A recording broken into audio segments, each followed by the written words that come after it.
Good evening, and welcome to the Monday, June 14th Muscatine Community School District Board Meeting. Madam Secretary, would you take roll and help us determine a quorum, please? Here. Here.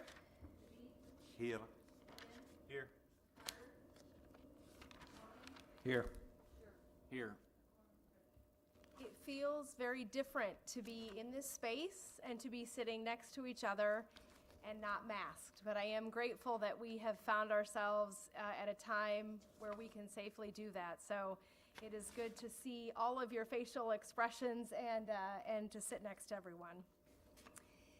As one of our, what I would call COVID keepers, COVID taught us a lot of lessons, forced us to be creative. One of the things that the board started to do was to bring students into our board meetings and have them lead us in the pledge. And we did that via video, which worked out really well. And I don't know about anybody else, but I like getting to step into all these classrooms. So tonight, joining us virtually, we have Ms. Wolf's first grade class at Franklin Elementary, and they will lead us in the pledge. So I would ask if you would stand, and we will allow the first grade class to lead us.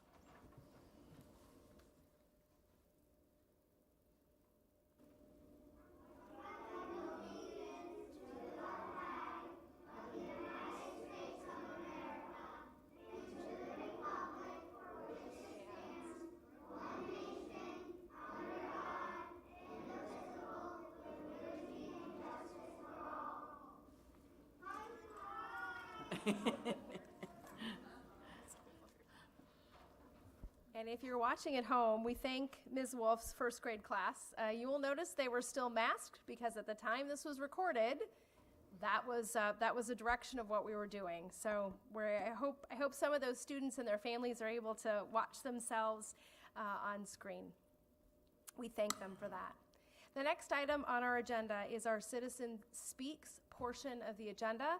If we have anyone in the audience that would like to address the board, now is your opportunity to do that. I would ask that you step to the podium and you state your name and address so that our secretary can capture that in our minutes. We also ask that you limit your comments to 3 minutes. And please know, while the board is always happy to hear from anyone, it is not a time that we are able to engage in conversation, but we are happy to listen. And there's not a lot of people in the audience tonight, so I'm sorry you all had to listen to that for good measure. All right. So we'll move on to our next part of our agenda, which is our board targets and our goals report. And we have 3 goals that I will read off because we do that at every meeting. Students will graduate prepared for post-secondary options. Muscatine schools will utilize resources effectively and equitably, and students will learn in a positive and supportive environment. And jumping back to letter B, Muscatine schools will utilize resources effectively and equitably. We have lots of exciting topics tonight. So, Clint, I'll pass it to you. I don't know if you or Joelle are going to kick us off. I'm going to kick us off. I've got several items that are connected that I'll talk through, and then I'll turn it over to Joelle. So I'm going to start with a kind of a facility study update and overview. There'll be more of these conversations as we move along. But as you know, we've talked about moving forward with this facility study for some time. So it's really an in-depth look at each one of our facilities and what they need for long-term maintenance. And then it's really about putting a plan together to make sure we address those issues. And so, again, I will just talk briefly about some high level of the total projects as we look at these. I have with me a binder that each of you received, which is very thick and thorough with lots of details and pictures. Leggett spent, and Jeff Sandberg and his team spent a great deal of time at each of our facilities looking very closely at that. What I'll tell you, and long-term facility maintenance is one of those things it's critically important, but it's also expensive, and some of the work that you do is expensive, but it's a lot more expensive if you do nothing down the road. And the areas that I would say at all times you really have to prioritize are really kind of that mechanical system and building envelope. So that's your heating and ventilation system. That's your roof. That's your brickwork. Any of your window openings, anywhere that water can infiltrate, is something we have to protect very closely and protect our investment in these buildings and try to keep them safe and efficient for as long as possible. So what this study does is look at each one of our facilities, making recommendations in 3 categories: priority 1, 2, and 3. Looking at the priorities, think of priority 1 as the highest need, and these are things in the next year to 3 years we need to do. Priority 2, it's more of that kind of 3 to probably 6 years. And then priority 3 is beyond 6 years and somewhat wish list, right? And again, so this will be an ongoing process, especially when you get out past 5 or 6 years. This is something we'll have to come back and take a look at and update. One of the things I can tell you from the report, and again, as you look at the kind of the second column, if we just focus on the priority 1 issues, the HVAC system at about 4.8 million is probably the highest priority of those priority ones, and something we need to do as soon as possible. And then again, next big ticket item are those roofs that we'll start to lay out. What you see in that third column, again, as I mentioned, that highest need being HVAC systems. One of the advantages we have right now is to be able to use ESSER dollars to cover heating and ventilation systems. Because we know over the last 18 months, one of the ways to help with COVID and mitigation is to increase as much fresh air and circulate as much air as possible, which is why in all of these ESSER dollars, HVAC systems have been an expenditure that's allowable.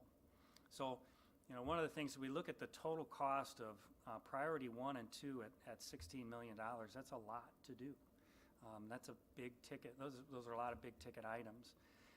We can actually leverage our ESSER dollars and take all of that HVAC work and put it under ESSER.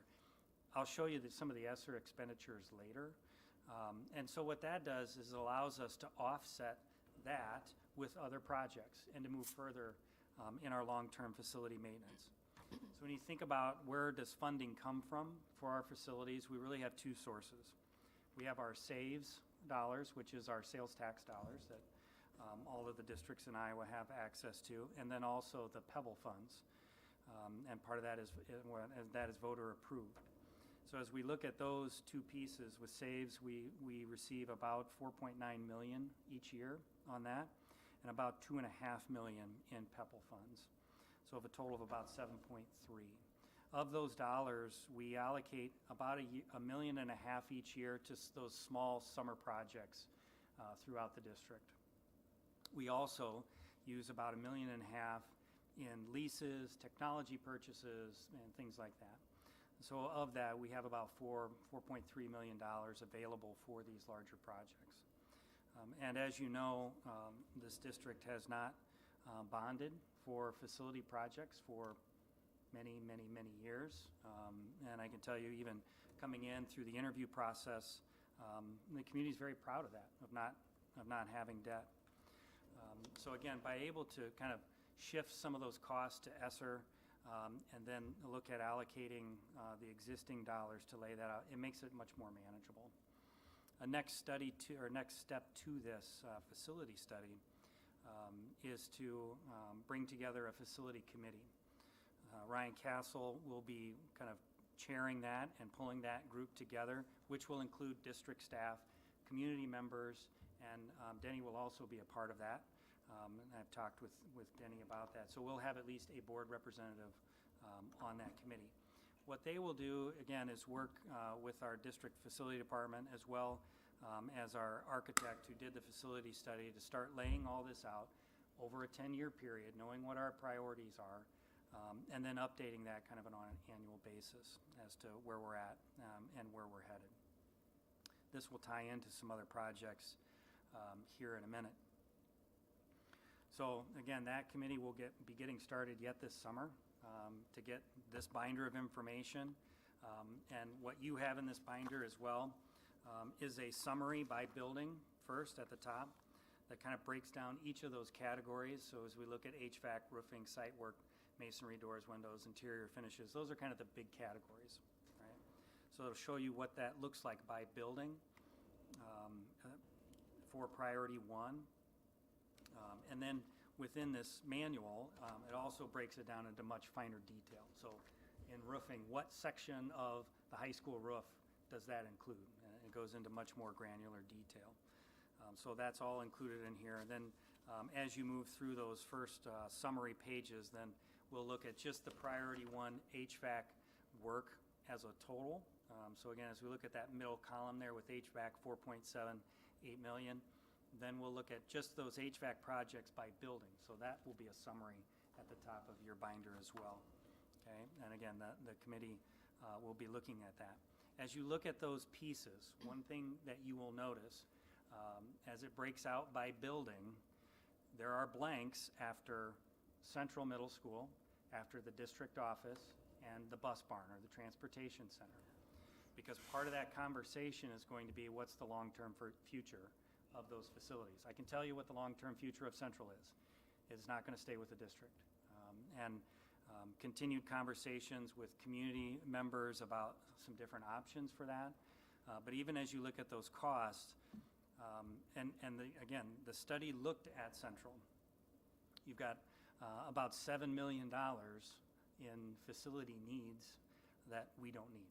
Right? So it doesn't make financial sense to invest in that. One thing that is very clear from conversations in the community and conversations within the district is the 2 areas that are important, actually 3, and I'll tie in that third one here in a minute, is the auditorium and the gym.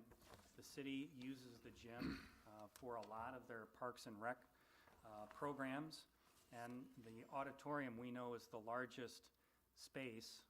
It seats over 1,000 people that we have in the community. So, the district, we use that for a number of programs in our district, but also the community use. So I know there is interest in the community as long-term, what can we do with that? So again, we aren't looking at allocating any of these priority dollars to Central, but a long-term solution has not yet been identified, but conversations are ongoing. Okay, so I can tell you that. We need to look at the district office facility as well as the transportation facility. I don't anticipate those going anywhere, but it's just good to have that conversation based on the needs that those buildings have and available funding that we have, and use that committee to make recommendations for future projects along those lines. The third area, which will tie into kind of next steps, is really the kitchen facilities at Central. We are still utilizing that as part of a centralized cooking kitchen to support our elementaries. So we know long-term, if we don't have it there, it's got to be somewhere else. So that'll tie into some next steps, which I will get to here in a minute as we move forward. So before I move on to kind of some next projects, questions about that facility study and some of that information. Clint, did the study list what the life expectancy of our buildings were if we did nothing? No, not if we did nothing. One of the things that you do evaluate as you do that, one of the things that they'll look at is when the facility maintenance needs exceeds 60% of the replacement cost, it's time to have a conversation about no longer keeping that building, right? Then it's time to start looking at either doing something with a different facility and merging students into that, or building something new. Right, and I think that's kind of my question. My point is, where are we at in that percentage? How close are we to? I don't think that anybody wants to put money into something that we're going to turn around and rebuild in 5 years or 10 years or whatever. I think that all starts to tie into our enrollment study that we just had. We have this facility study, and those are all pieces that we'll have to take into consideration as we move forward and make recommendations. I I think the priority one issues are issues that just, we have kids in those buildings and they're not going anywhere anytime soon. We have to do that work. Yep. But again, we do have to look at kind of that long-term strategy of, as we are still declining in enrollment, you know, what facilities does it make sense to keep with us, and what do we need to start making plans for down the road? Yeah, I think it would be tough for anybody to say that our buildings haven't outlived their investment, because the community invested into all, and Aaron brought this up a while ago, so I'm stealing his thunder here, but he's the one that really pointed out that our community has supported and invested a great deal into public education, but I think our buildings have outlived their expectancy. They're still useful, but at what point do they not be safe and useful? And I think that needs to be considered when we're talking about the money that we're spending, so.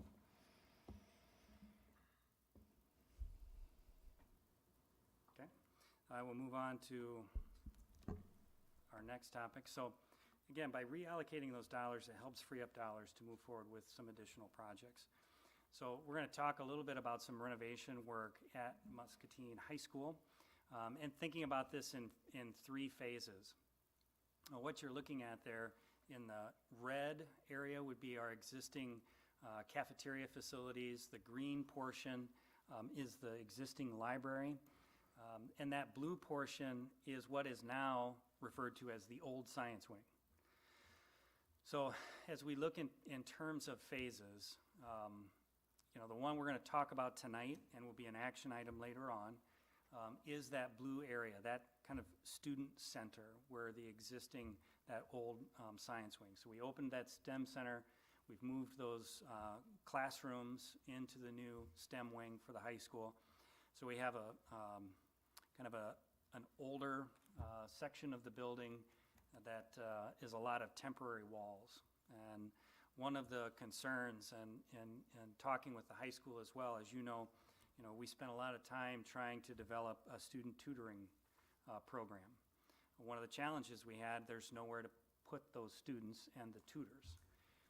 So this has become a higher priority, and getting this renovated to create more open, flexible learning space where small groups of students could go and work, individual students could go and work. You may have a student that has an online class that they're taking at MCC, and they just need a space to work in the building. Where can they go do that? This is what that would be. So that's kind of phase 1, is opening that area up. So you're taking out all those walls. You're putting in some new kind of office space, and I'll show you kind of a 3D view of that here in a minute. And putting some flexible furniture in there. Phase 2 is a centralized kitchen. And this is right now, again, just an initial mock-up that the architect did. Already there's been changes to this. So really the space we'd be looking at is that red kind of rectangle at the very top, because that would be new additional square footage we'd have to create. It would be on the back side of the building, kind of where the handicap parking area is. And again, if you move that, where does it go? So there's some additional conversation there. But again, that proposal would be phase 2, would be putting it there. I do know that, so in terms of a timing on phase 2, I don't have a time for you, but as we start to tie in facilities with Central, we'd have to have a solution for that before we could fully remove ourselves from Central. So we will be having some meetings here very soon to talk about what that could look like and what we'll need for that, and we'll come back to you with some more proposals on that. Clint, does phase 1, phase 2, phase 3 line up with the same ones we saw on the previous slide? So those were priority 1, 2, 3. Okay. Priorities. So Phase just means, so initially, this is how there was more work than could be done at one time at the high school, right? Sure. So what is the most immediate need that we had talked about right now, and that was that renovating that student center space, right? Followed very closely by that centralized kitchen. The third phase with the library, that's down the road. It'll be a great connection there. But it doesn't necessarily tie with priority 1, 2, 3 from the facility study. It's just how we're kind of laying out those projects. So for this phase one, where does that money fall in terms of priority 1, 2, or 3 on the previous slide? So, because this would be new construction, all we're saying is, because we've offset dollars for HVAC with ESSER, it frees up existing dollars to be able to pay for this. So this total project, as we get to the architect proposal later in the agenda, was going to be right around $1 million. For the blue? For the blue, yep. And I don't have estimates for phase 2 yet. That's what we have to have meetings on and move forward. But we do have available funds with our SAVES and Pebble funds because we'd be offset some of that work with ESSER. So one more quick, on the previous slide then, are all priority ones getting done? So all And priority we're saving ones, we expected the 12 million or whatever, and now we're gonna spend 8, and so we're gonna have extra money that we so wanna put remember, to we're this? spending, we have a little over $4 million a year that we're allocating towards projects already, right? So we would be fitting all of that into those allocations. The 12 million priority one, Right, and then we're gonna get an extra 4 from ESSER, correct. and we're gonna use that to fund these Right, so that, this that- one additional phase. correct, that and- 12 million in priority 1, about 5 million of that is HVAC work.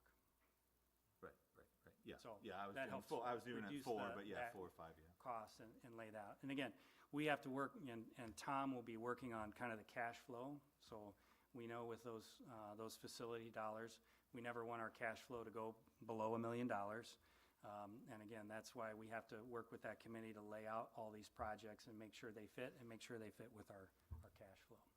So how do we compare this blue phase 1 of the high school to the next priority 2 item that would be on the list?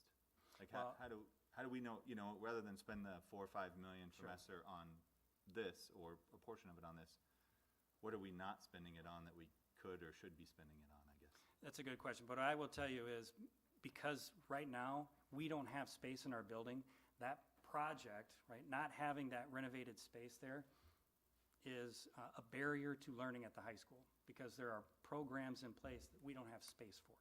But that space exists today. It does. There's rooms there. Are you just saying the configuration of those rooms don't allow us to have these programs? or- Correct.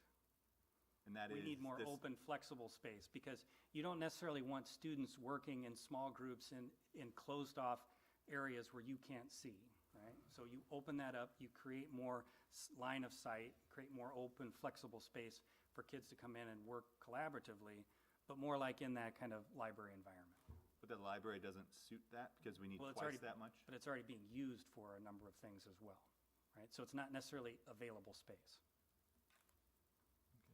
And the commons and that new tiered learning area over by STEM are And full the as commons, well? they're using the commons for additional, because one of the things we've been doing and has worked is we're not always getting subs for every classroom. So kids are flexing out of that classroom and meeting kind of in more of a large study hall area. The commons are being used for that. As you look at the larger red rectangle, there's a whole lot of lunch tables in there.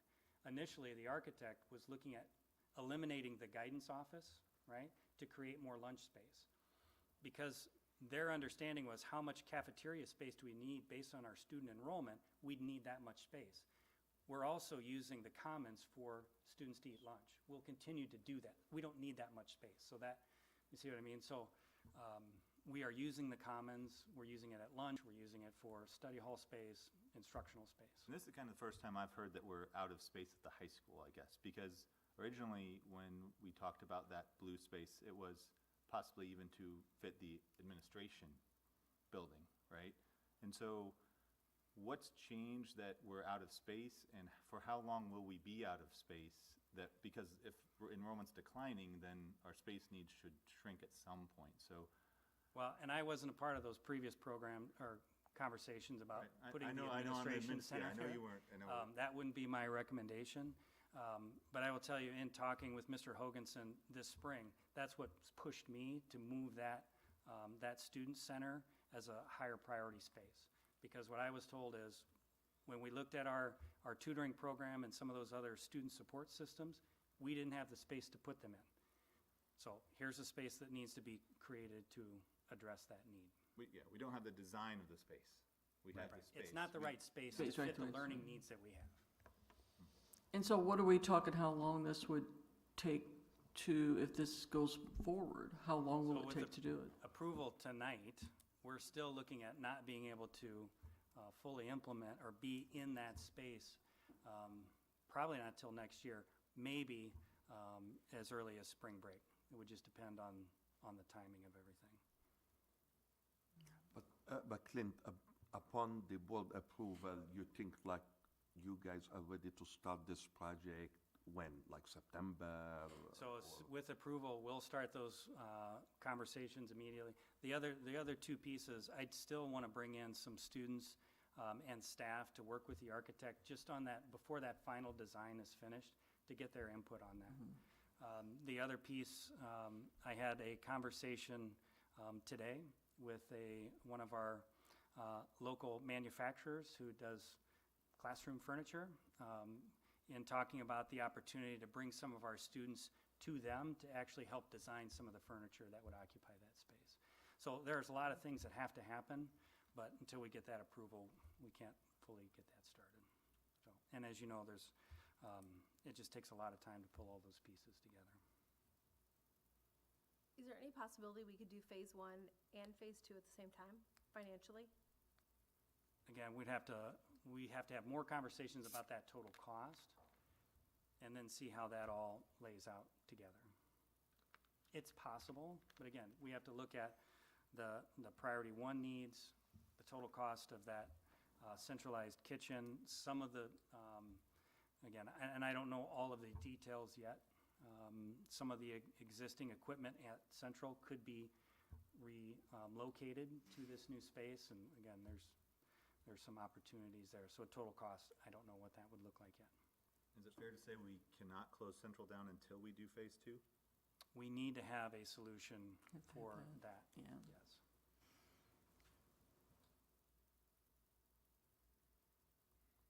Once if you tried to do phase 1 and 2 together, that could displace a lot of folks, a lot of different ways, if you're doing them both at the same time? Or would it just be that It's they're, probably something that would have to be done over the segmented, summer, or, again, especially with some of that, the student center, getting 2 solid weeks over winter break, you could pull a lot of those walls out, open that up. Some of that work could be done evenings and weekends. But you're right, the kitchen space, that's going to be more disruptive to the learning environment. It's probably going to have to happen in the summer. When do we anticipate knowing what that cost will be for the kitchen? So I just had a conversation with the architect today. We need to have some meetings with facility staff, with Alicia and Nutrition Services, talk about what is needed there, and then finalize what that would look like cost-wise. So it's possible we could be back next month with, an estimate on what that would be. I just don't know what that is today. For me, this is just new information, that we need to expand kitchen space to be out of Central. I don't remember that being a part of the Central discussion when we talked about closing it. And 2, that we were out of space at the high school. These are 2 new pieces of information for me tonight, just so, from my perspective. I don't know about everybody else's, but certainly new to me, so. And I can tell you the student center has happened recently for me as well, and trying to understand where we were with some of those support systems and the reason we didn't get things off the ground the way we needed to.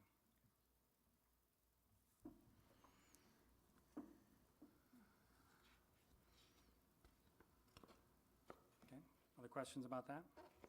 We'll move into the last piece. Oh, here's just another kind of more 3-dimensional view of what that student center would look like. Again, more open, flexible space in the center. Initially, that 3rd phase, if we got to that, would open up the wall, because right now the library is kind of sandwiched between floors. It's kind of stuck in the middle. Would actually open that wall up, create kind of that same concept of that learning stair that was put in the STEM wing, and kind of create an open, more open space between that student center and the library. So again, as you begin to move through that area of the building, it really opens up that learning space between the two as well. And the key need is the open exposure to private rooms? Flexible space, so you can do individual groups, you could do medium-sized groups, you could do large groups if you need it. It's more open, flexible space. It could do a lot of different things within that.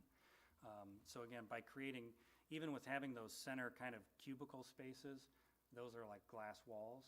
Yeah. So you've got groups that are working in there. That's They right, can work yeah. more privately, but also there's line of sight to see. Because the walls What can be they're moved now, right? The Yes. walls are movable in there, right?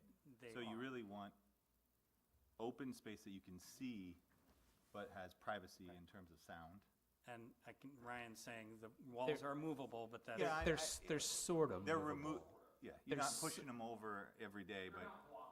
Yeah, you can take them out. It's a little bit like an air wall. Some of them have been, because of other construction, have been made permanent. If I remember correctly, because I know that there were a couple that I wanted out that I couldn't get out. There's also a lot of lockers going away, by the way. We only had 100 requests for lockers. Lockers? Yeah, I know you don't get any, there's no, there's, We had 100 students. yeah, so you don't, we wouldn't have to supply everyone a locker, right? Right. They aren't using them. They don't use them anymore, I know. I forgot a couple. So, and then that last piece is just the ESSER funds that we've received. That first round of ESSER funds, ESSER 1, was a little over $700,000. As we looked at, and we have expended those funds, which has included planning for our Return to Learn plan, bringing staff in to work on some of that planning, some of our teaching staff. Our sub-costs, so when staff were out with what we would call COVID leave, those are the funds that we allocated for that. As we developed our online program, we had an administrator over that program, so we've paid for some of the staffing to support that online program. It supported additional cleaning, the materials, custodial work, additional nursing services, additional furniture, moving furniture, kind of creating more of that social distancing. That's where those dollars were spent. I'm going to hop over to that last category of the GEERS funds. Those came from the governor, kind of flow through from the federal level to the governor, which was allocated towards technology. So we were able to pay for some computer hardware out of that, but it's also where we provided internet access. So as we paid for some of the MPW support or the wireless access points, those were all paid for out of those GEER funds, as well as some additional software to support some of that online learning. As we get into ESSER 2 and 3, they're kind of all clumped together now. The combination of the ESSER 2 and 3 dollars, you can see there is close to $11 million. And then the next column over, ESSER 3 learning loss. We had to identify 20% of the total funds to address specifically towards learning loss, which comes out to about $1.7 million. So within the learning loss, you can see our summer school, our extended learning programs. We're doing some STEM work or STEAM work, which you'll hear more about when Joelle presents, and some of the materials for that. Some of our online learning supports are paid for out of that. We developed it's kind of a teacher innovation grant. So what are some things you could do in your classrooms to help close some of the learning gaps, and have been providing some additional funds to teachers to support that. So all of that will be coming out of there. As we look at ESSER 2 and 3, that 10.9, we've already talked about the HVAC system. We're also going to be taking some hardware, some of our website costs, our internet access, instructional software. So some of the stuff we were using in GEERS will also be coming out of ESSER 2 and 3. Supporting our MTSS, our intervention system for students. We'll be doing some of the infrastructure work out of that.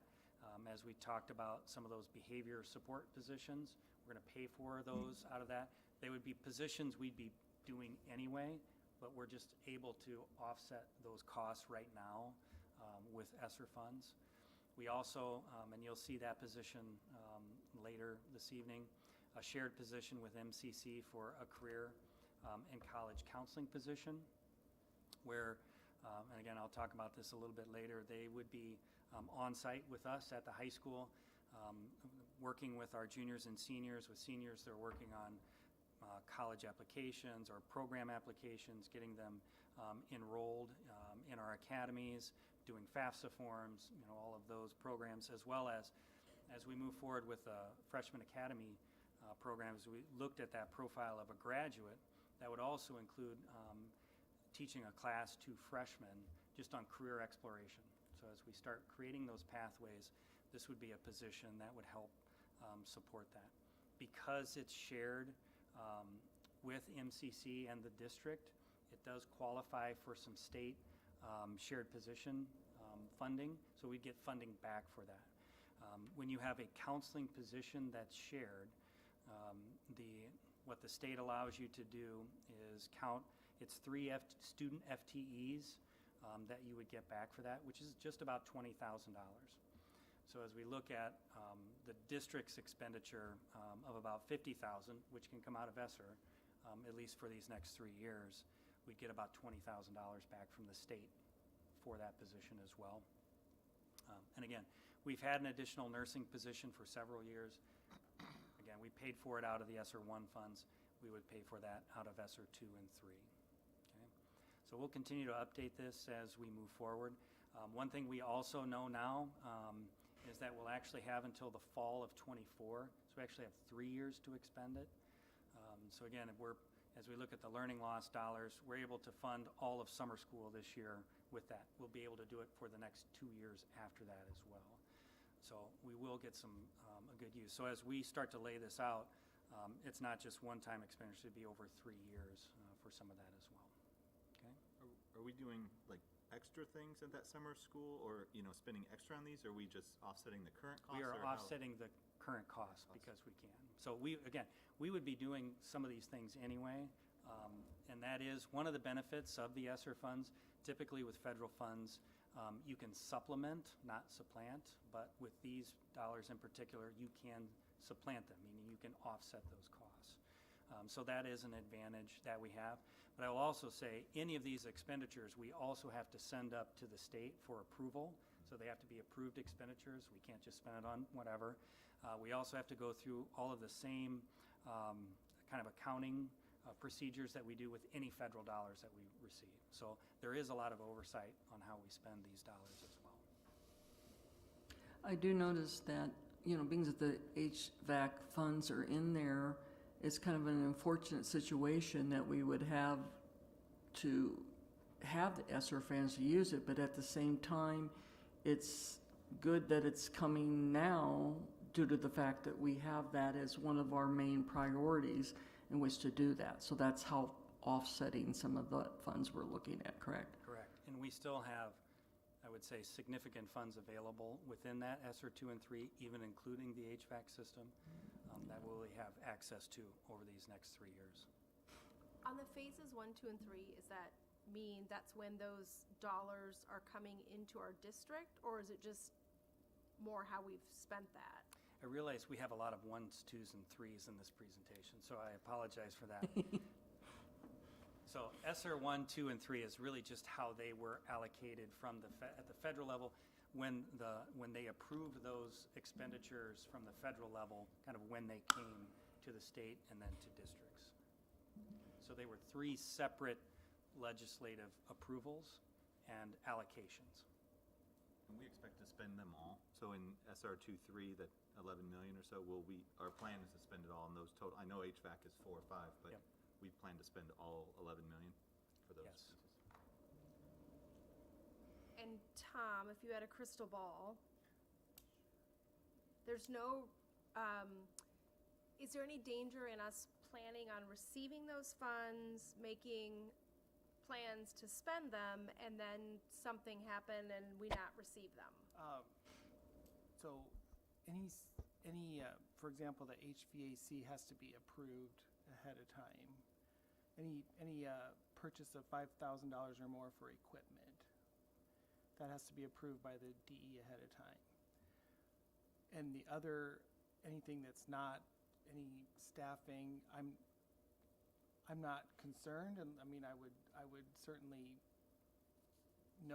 have a feeling that it wouldn't be, but you know, we provide enough general ledger detail to the Department of Ed that, you know, they've certainly reached out to me and had questions about things, and I'll explain what it is, and it's been fine. I've never had to reverse anything. That doesn't mean I won't have to in the future, but, I mean, it would just come out of our general fund then, basically. Tom, I think what I heard Tammy ask, and I probably shouldn't be speaking, Okay. but it's more, would you be worried that we're gonna spend dollars and then not gonna be reimbursed?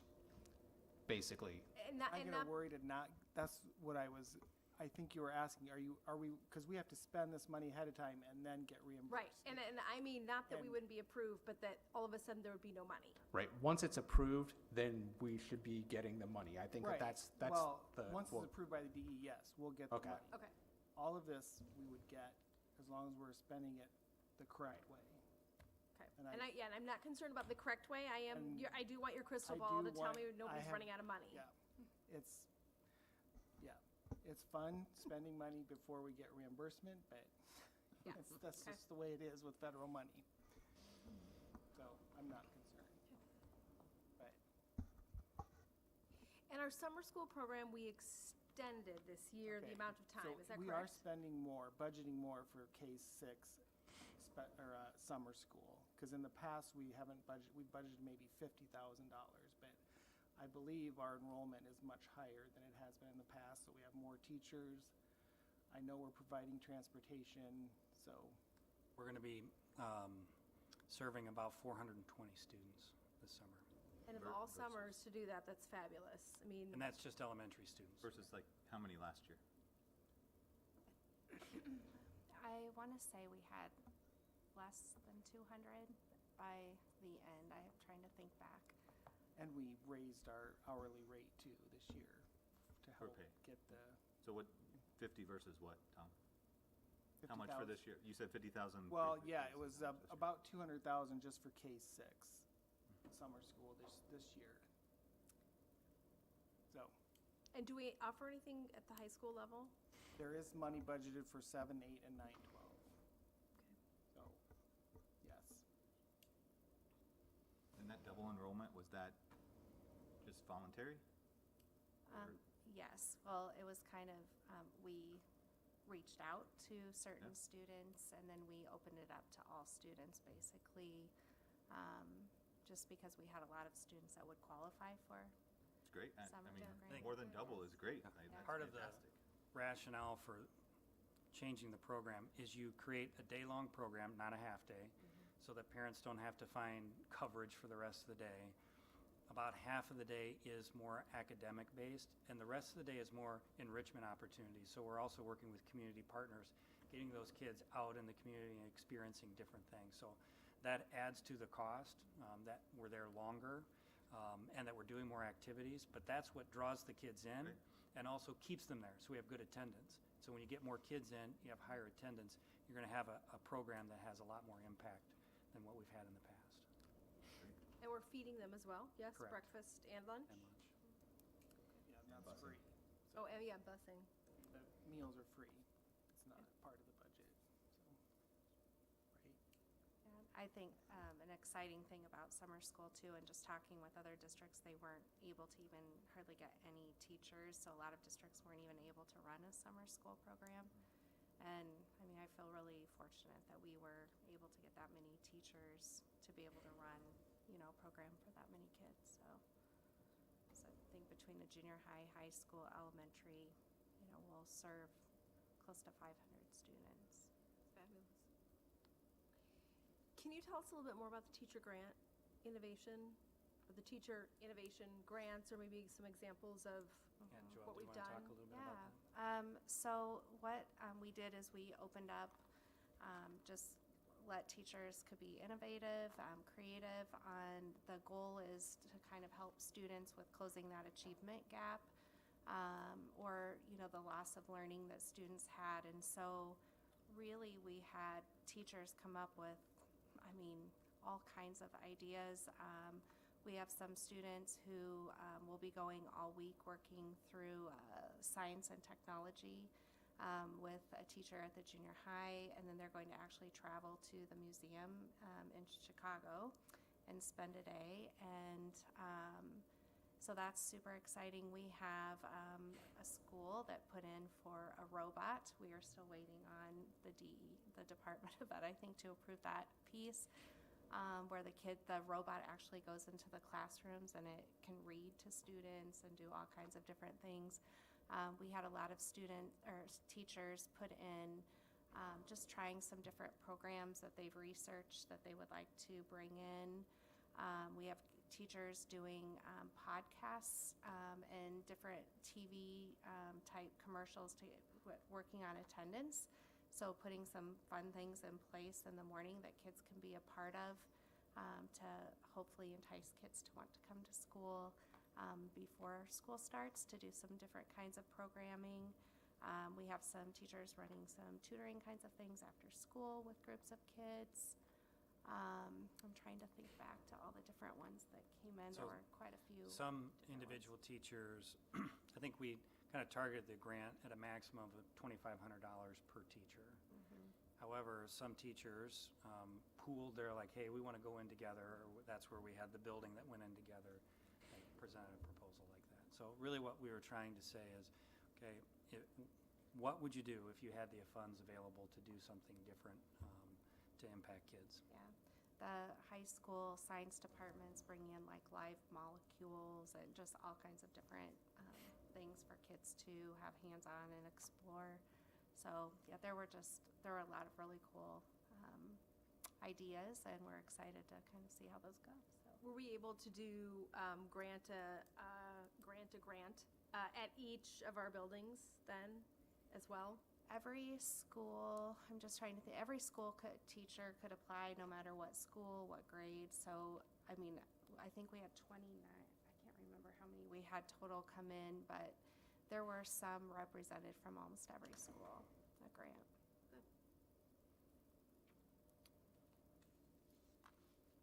No other questions? I'll shift over to Joelle to talk more about K-16 and some of the curriculum work. Okay, so I'm just going to give an update regarding STEAM. So next school year, we're really excited because we are going to get to put STEAM education in all of our elementary schools and the preschool. STEAM, it stands for Science, Technology, Engineering, the Arts, and Math. And it's really an access point for guided student inquiry, dialogue, and critical thinking. So this year we're going to be expanding our STEAM offerings to students in preschool through 6th, as I said. All students will have up to 30 minutes a week to participate in different courses that are taught by our trained teachers. These courses include light and shadow, spatial sense and coding, animals and algorithms, animated storytelling, grids and games, programming patterns, input and output computer system, and also Code Joy, which is a robotics class. In addition, each elementary school will also have a STEAM lab or a makerspace. A makerspace is a place where the students have an opportunity to explore their interest, learn to use tools and materials, both physical and virtual, and develop creative projects. So students are going to have access to drones and 3D printers and lots of other materials that will support different units that they can work on, or just be creative in their own ideas. Some of the units that will be involved in the makerspace will be a cardboard construction, prototyping, woodworking, electronics, robotics, digital fabrication, which is a computer-assisted design, building machines, and textiles and sewing. So we're really, really excited. The teachers have been working together to plan this, and they're in training this summer so that they can come back and we can get this implemented in all of our schools. Any questions about STEAM before I go on to curriculum update? So where's the space coming from? Because I've been in the elementary buildings, and we struggle to find space for arts, and we have people on carts right now, and now we're going to put a maker space in. Yeah, we're going to be putting the maker spaces in our libraries, in areas. All the schools have different, obviously, spaces. So, for example, like there's an older gym at one school that's not used as much for like lunch anymore, or PE. There are library spaces that are available in all of the schools. So in every school, they've went back and worked, the teachers and the principals, on finding that space and putting it together for the kids. Joel, I have a quick question for Uh-huh. that STEAM program from K through 6. Is it optional or every student will be going through that? Every student will be going. So, Perfect. yep, Thank we you. added that into the schedule, so they'll all get up to 30 minutes a day for that. A day or a week? First time you said a week. Sorry, a week, thank you. A day would be fun, but no, I'm on a week. Yeah. Thank you. The other thing I just wanted to update you on is on June 1st through 4th, we had 57 teachers at the board office, preschool through 12th grade, participating in curriculum writing. And we focused this summer on English language arts, math, science, and social studies. We had AEA team members along with our district leads, Hannah Mackey, Lainey Berry, and Tristan Toll, who facilitated work with each department.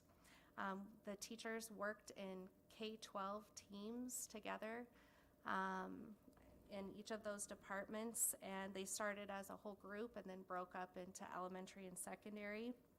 The goals of those days were reviewing priority and supporting standards, working on horizontal and vertical articulation of their standards. They completed scope and sequence, which is just basically when they're going to teach their units.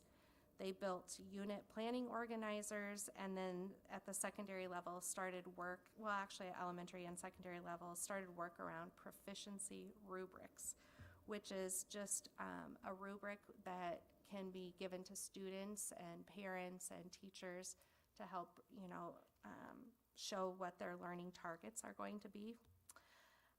The work that we did this summer aligns with our curriculum audit, and it really addressed 5 of our findings. The first finding around developing a system for designing, developing, implementing, monitoring, evaluating, and revising an aligned curriculum. We also focused on providing direction for instructional delivery and student learning. It helped provide links for development with the design and delivery of our district curriculum and our student outcomes. And then also to ensure that we had a formalized process to monitor classroom instruction, to build instructional capacity, and then to continue with the implementation of technology in our instructional delivery. So obviously 4 days, we got some really good work started. And at the end on that 4th day, we met with the teams, and they gave feedback to us on what this work could look like as we moved into the next school year. So the principals came that day, and we met with the teachers and had really good discussions about what time and resources needed to be provided for them. And so all of the principals and their building leadership teams are now working on putting that time in for those teachers for next year. They were really excited about the work and want to continue that. And so we'll be building that time in for them next school year.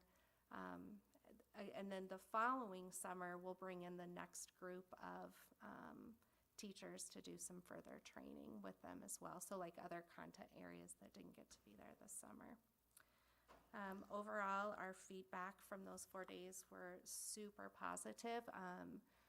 I think the teachers really, as we work together in K-12 teams, they even, asked, can we come back and do that again throughout the school year? It was just really nice to see them supporting one another, as a whole group, and providing help and support for the different work that we are doing. So that's kind of the update on curriculum.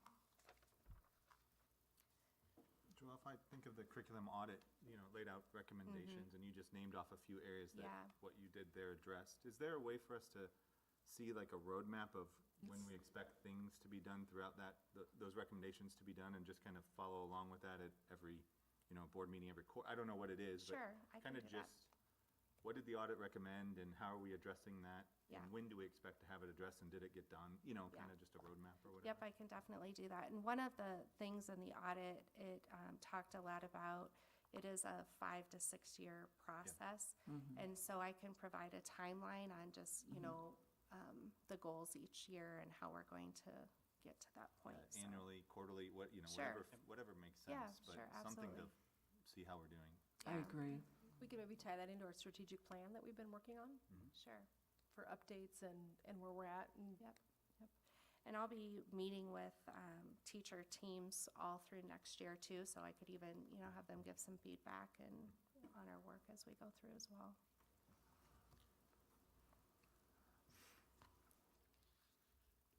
anything else for Joelle?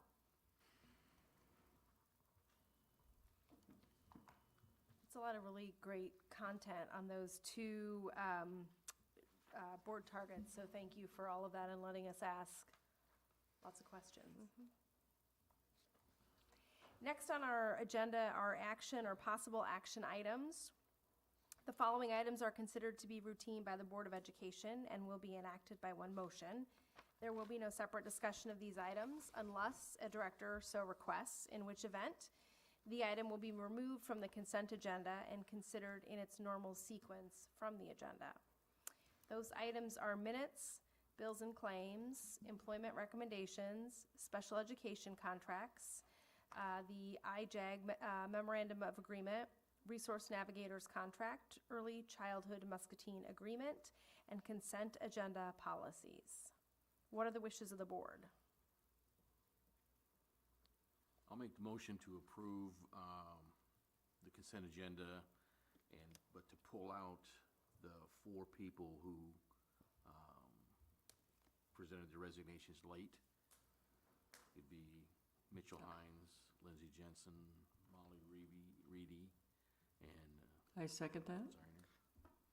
I would, my recommendation would be to do it actually in 2 groups. The first group would be Hines, Reedy, and Schreiner. Lindsay Jensen I would leave as an approval without finding a suitable replacement. There are some very unique circumstances with that particular teacher who's never actually taught with us before. They were hired. After they were hired, some things came up. So they've never actually started working for us, where the others are a little bit different. So I would just include pulling those 3 teachers out, but keeping Lindsay in So that initial group. Denny, are you good with that? Yes, Since you have the motion. So I'm sorry, so it would be, one more time, Hines Hines, Reedy, Schreiner. and Schreiner. Okay. Karen, you started to second that. Are you good with the way Yes, that reads? yes. Okay. Is there any discussion? Hearing none, all those in favor, again, the motion on the floor is to approve the consent agenda, pulling out 3 resignations which were received after the time frame for receiving, so we're pulling those 3 out separately. All those in favor, please signify by saying aye. Aye. And opposed? And the motion carries. So that leaves the 3 resignations of Mitchell Hines, Molly Reedy, and Jonathan Schreiner. What are the wishes of the board? I would make a motion to accept the resignation if we can find a suitable replacement. Second. It's been moved and seconded to approve the resignation, the 3 resignations that were received, Mitchell Hines, Molly Reedy, and Jonathan Schreiner, upon suitable replacements at their individual, for their individual positions. Is there any discussion? Does it look like that we should be able to fill those? It's still kind of early, but still after the date. I would hope that we could fill those. I guess that's it. Okay. So because they, again, just for our public, since they were received after the time frame to accept a contract or to be released from your contract, We are covering our students that those individuals would be responsible for, and asking that if we can find a suitable replacement, we are happy to release those 3 individuals from their contract. If not, asking that they honor the time frame and continue with their contract with the school district. Any other discussion? And I would like to add one more point here, is that it's not something new. It's almost every year we deal with this issue or similar issues. And it became almost like the procedure that, okay, well, we will release those people if we have, you know, the suitable replacement. So I think it's fair statement, yeah. And out of protection to our own students. Exactly. All those in favor then of the motion to approve the 3 resignations, again, Hines, Reedy, and Schreiner, upon each having a suitable replacement, please signify by saying aye. Aye. And opposed? And the motion carries. And they'll be appropriately notified. Those 3 will be? Perfect. Thank you, Jill. All right, so that takes us, look, we just whacked out a whole page on our agenda, friends. So that takes us to approve the agreement of services with Juicebox Interactive for website development services in the amount of $42,250 with a yearly hosting cost of $4,070, purchasing 5 years of hosting service for a total cost of $62,600. Tony, you look like you have more information to give us. Yeah, thank you. This has been a big project, probably the biggest one that I'll be overseeing, and I'm excited to share kind of the process with everybody tonight. So the background work is the current MCSD website is y'all know it's not mobile friendly. Everybody up here knows that. It also is not able to be translated at the moment. The last update on the website was completed in 2010. So we set out for requests for proposals. We had 4 that were received from different providers, all who primarily work with school districts across the country and specifically in the Midwest.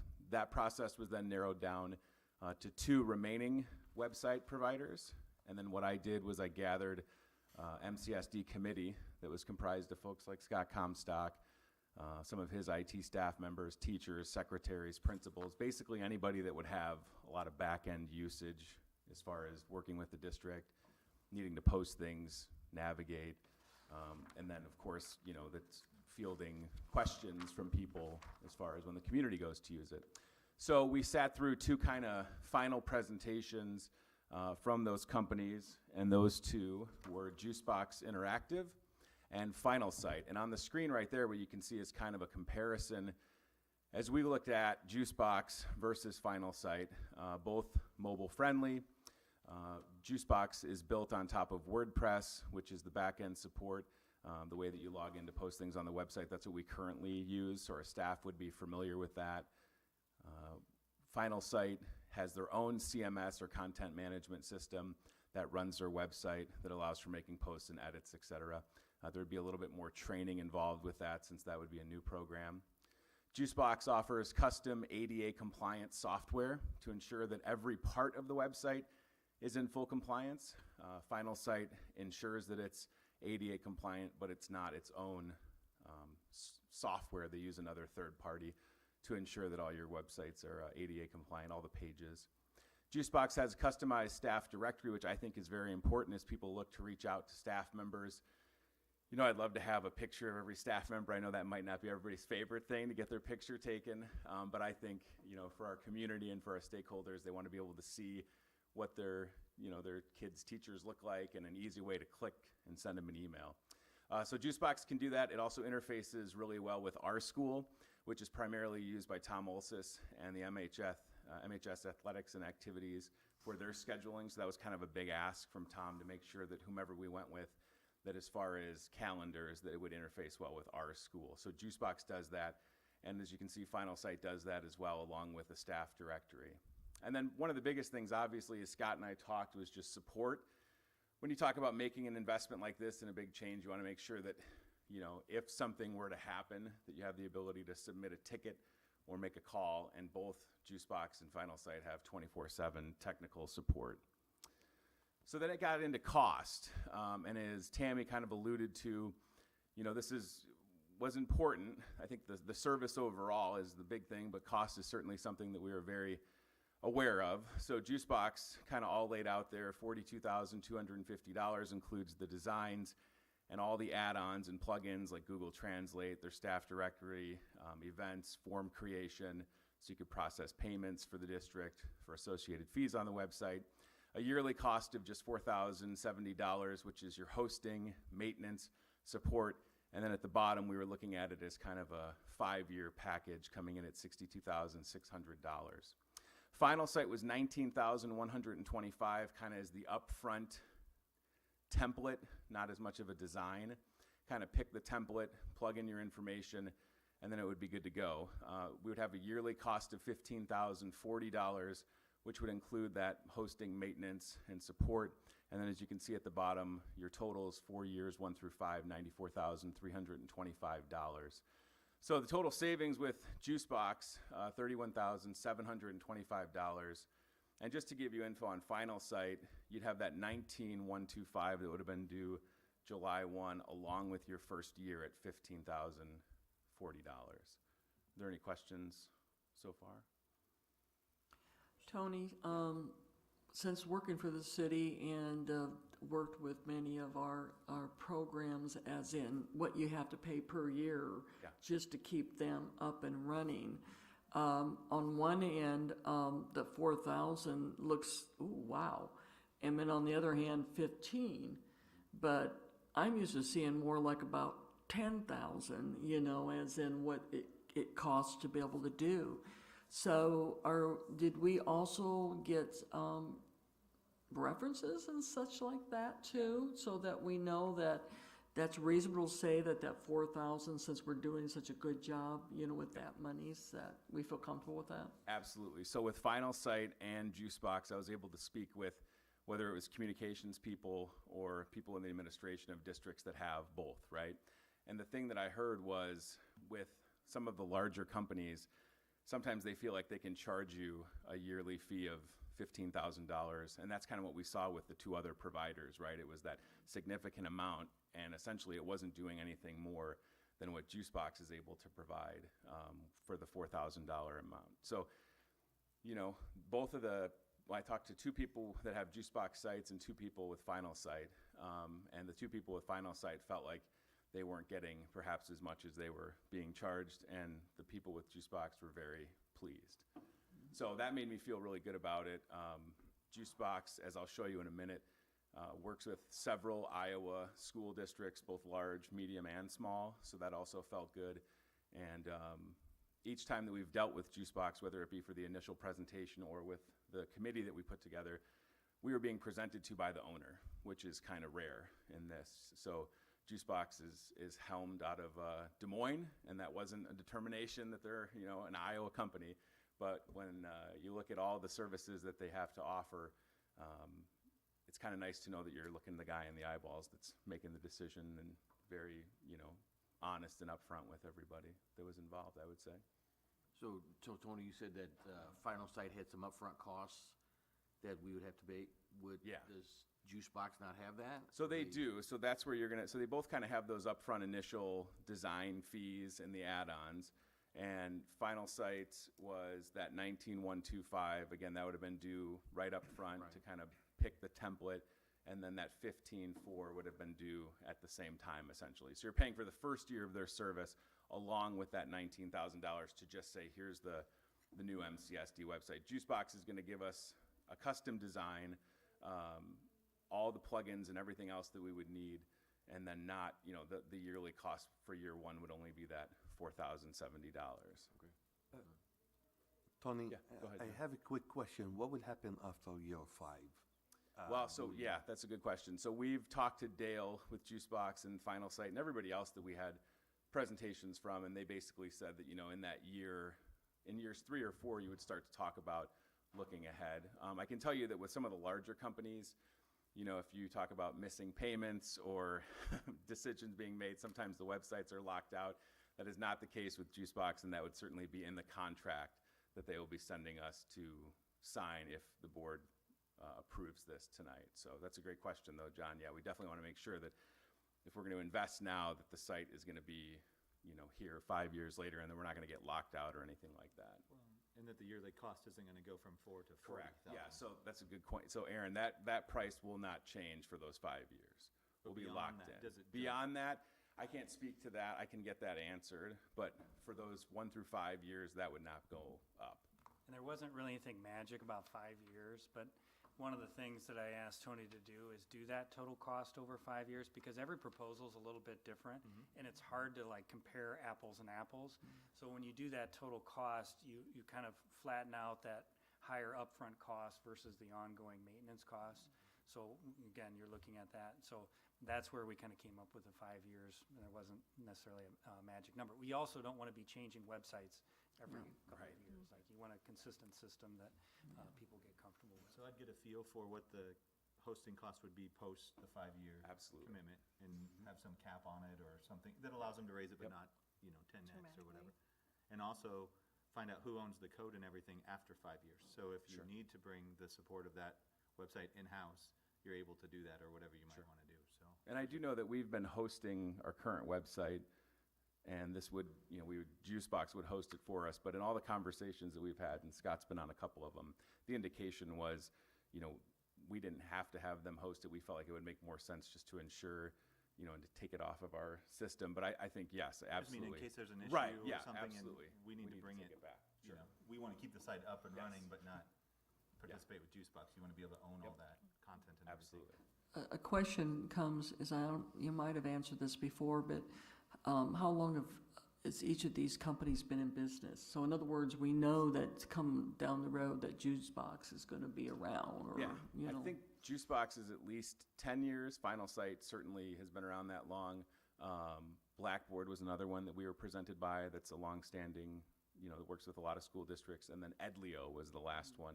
Again, I would say all of them have been at least 5 to 10 years. Without knowing for sure, I know that Juicebox is at least at that 5 to 10 year mark, if not more. I can get that answered for you again.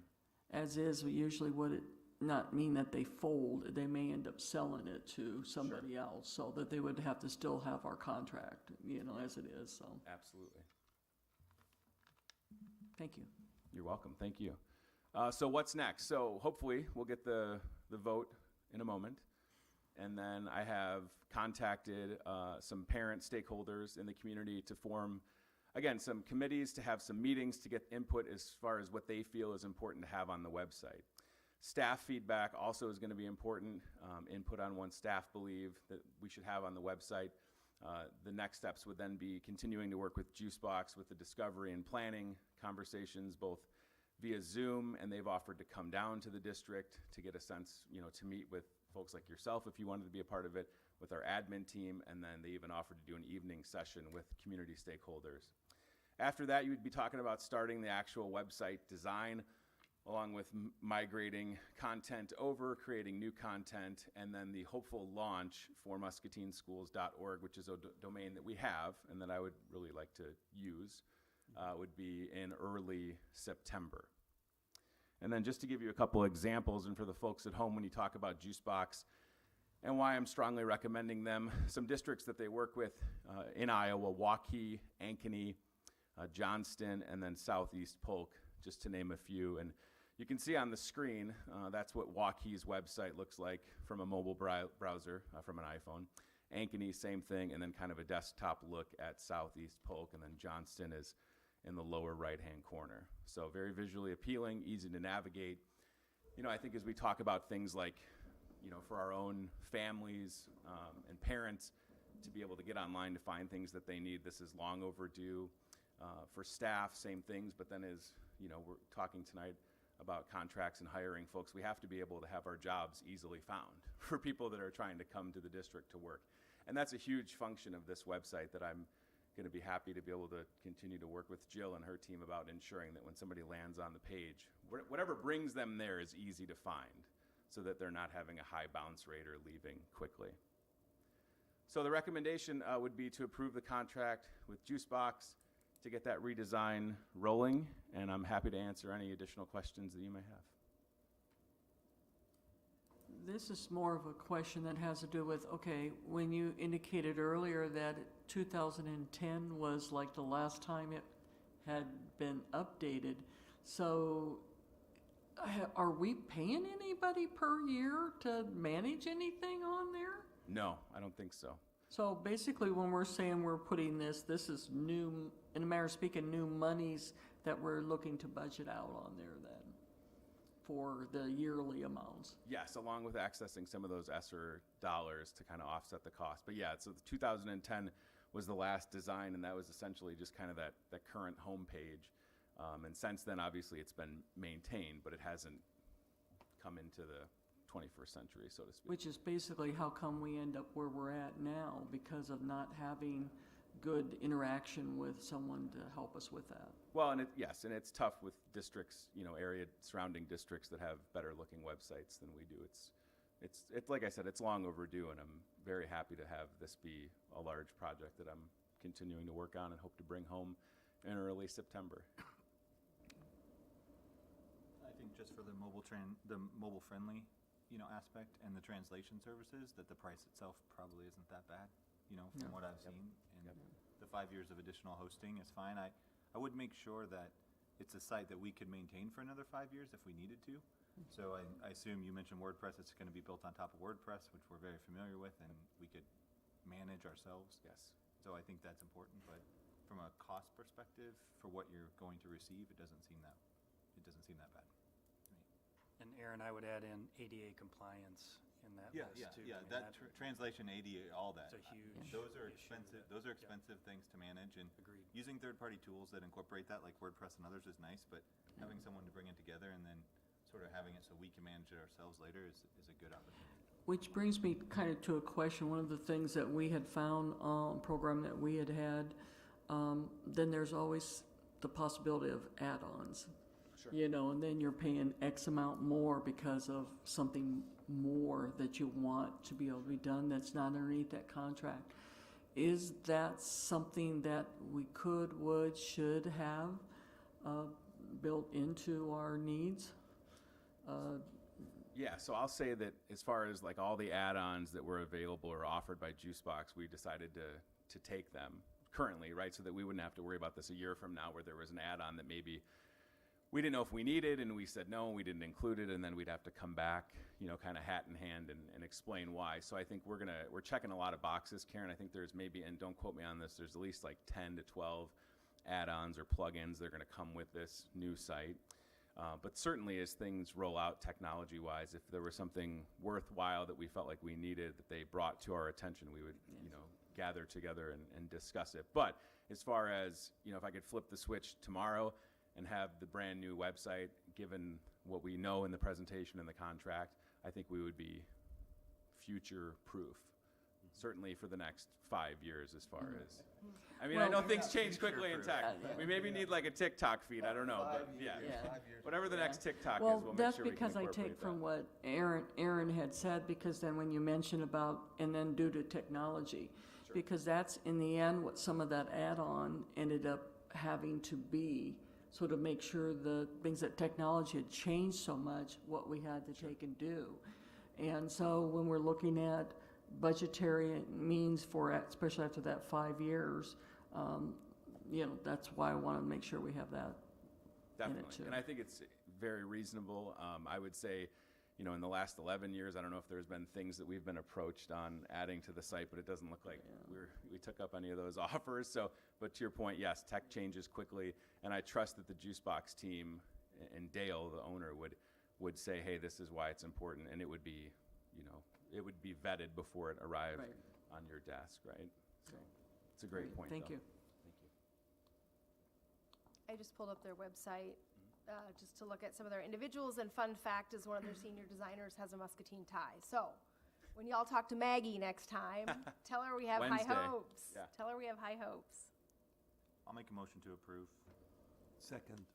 It's been moved and seconded to approve the agreement of service with Juicebox Interactive for a total cost of $62,600. Is there any further discussion?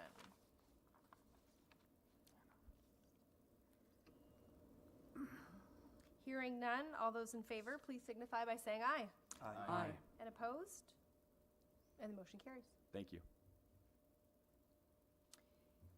Keeping it all in the tech family, the next item on our agenda, Scott's not smiling when I said that, is to approve the purchase of 1,130 Chromebooks from Tierney Brothers in the amount of $387,275. You come with a more expensive ask than Tony did. I do. Yeah, so basically this is kind of a routine thing. As you know, in PEPL, our budget is $500,000 a year for technology. But what we're doing this time is a little bit different. We're looking at our overall budget and how it stretches into the future, and we're trying to put together a plan that allows us to purchase technology in a way, or Chromebooks specifically, in a way that will make it more predictive and consistent and keep that budgetary amount underneath the amount that we normally would spend. So in the past, if you think back over the last 5 years or so, typically we've purchased large amounts of Chromebooks for many grades, like it might be 2nd through 9th grade, or it could be 9th through 12th grade, but typically it's for large groups of students at once. So what we're looking at doing right now is shifting into more of a consistent yearly purchase at certain grades. So we're looking at grades 2, 6, and 9. And what that would look like, and I've kind of color-coded that up there for you, at grade 2, for example, we would buy this year and next year and the year after that. And then next year, those Chromebooks we buy they follow the students. So they go with the students for the next 4 years. At grade 6, we buy Chromebooks again. And for the 6th, 7th, and 8th grade, it's a 3-year buy. And then in 9th grade, they come into high school, we buy a new Chromebook. They keep that same Chromebook for 4 years.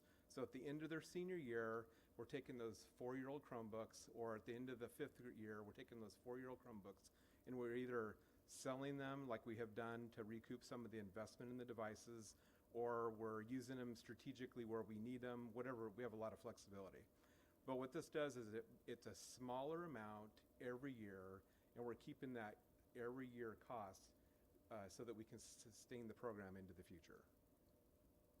So obviously, we also have those existing Chromebooks right now that we have, so those aren't going away, but grades 2, we're buying, and then those existing Chromebooks that we have now will just be phased out. It takes about 3 years, I believe, before we finally hit a perfect plan that looks exactly like that, but at that point, we'll be in that plan.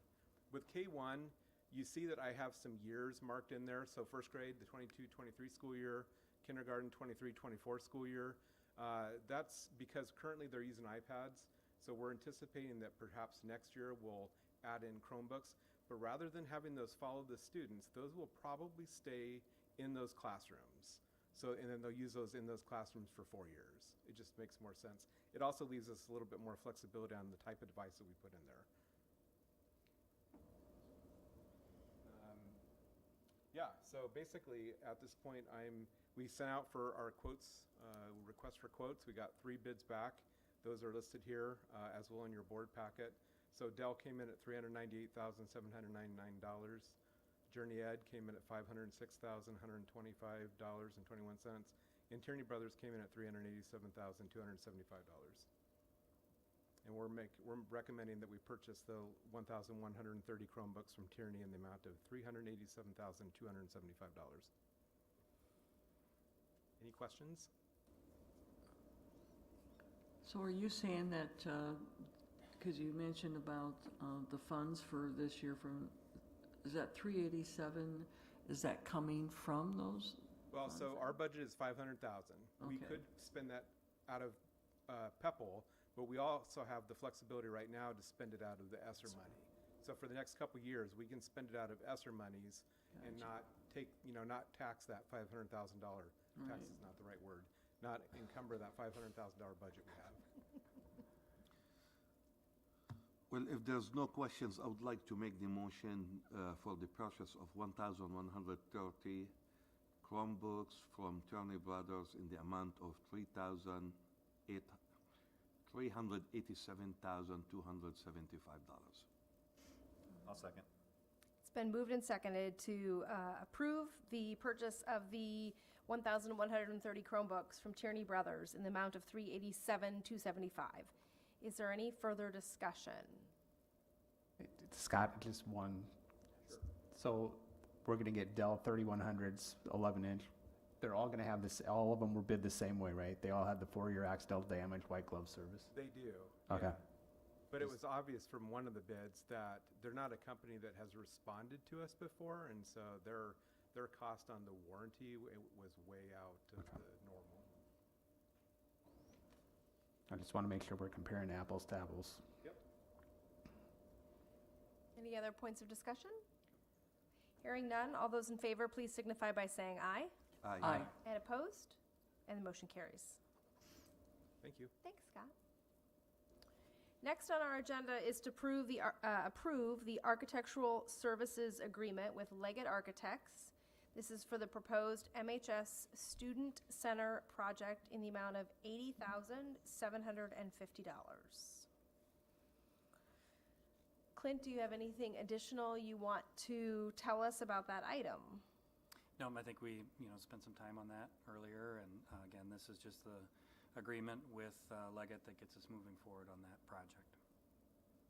And this is for the blue section of Correct. the color-coded, Yes. and this is not to do the work. This is just to get to all the begin, pieces together so that then when they put documents together and bids together, it comes back to the board for approval. okay? And they'll continue then also to explore the section in red on the food services part. So Yes. the board would have another opportunity to sort of look at those priorities, or Tom would tell us if we can afford it all at once. Yes. No pressure, Tom. I love it. As a part, can we also have an understanding of what that high school need looks like over the course of the next 5 years? Like what the enrollment is going to look like and the needs of this, just to kind of understand what that plan looks like? So from an enrollment standpoint, Well, yeah, I mean, a space needs standpoint, but really isn't that based on enrollment, right? So we're doing all this shrinking of the school, right? And trying to, we closed Central and moved them all to West, and we know that Susan Clark is going to be now another 100 students here in a few years. So what's that mean at the high school, right? What's that mean for the space needs at the high school? But I So- think it also, I think it's more than just students and the number of students we have, because we're also learning to serve students differently. So right now, I think that we have the classrooms those were built in 1980 to serve kids in 1980. We don't serve kids the same way, so we don't have the building itself doesn't provide the same opportunity to serve kids, and I think that needs to be considered as well.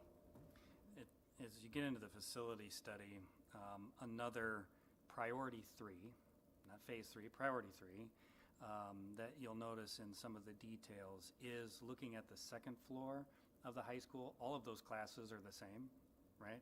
They're the old walls. It's very closed-in space. So again, the high school is in our long-term future. That building's not going to go anywhere. And so again, that part of that priority 3 would be looking at those spaces and renovating those into more modern, usable classroom spaces. Not that they aren't now, but again, giving them a refresh also. So we know enrollment at the high school specifically will continue to drop as we look at the enrollment study to a level it might be about 1,350. We also know that our elementaries are going to kind of grow back a little bit, and then we'll see that bounce back up at the high school.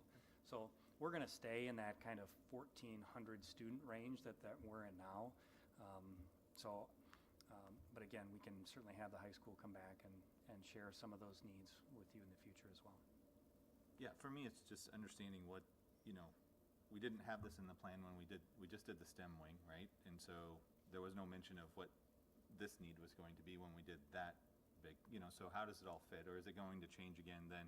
Once we do this, are we going to come back with something else different that we hadn't talked about and not have planned? So just could we have a little bit longer, I guess, runway in terms of what our needs are there? Sure.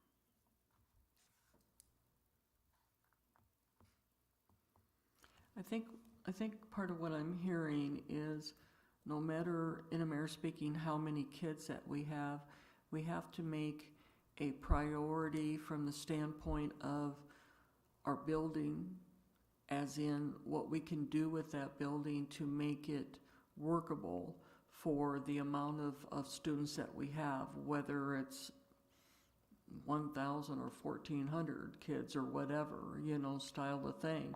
Because as you said, the building is like, 1980s.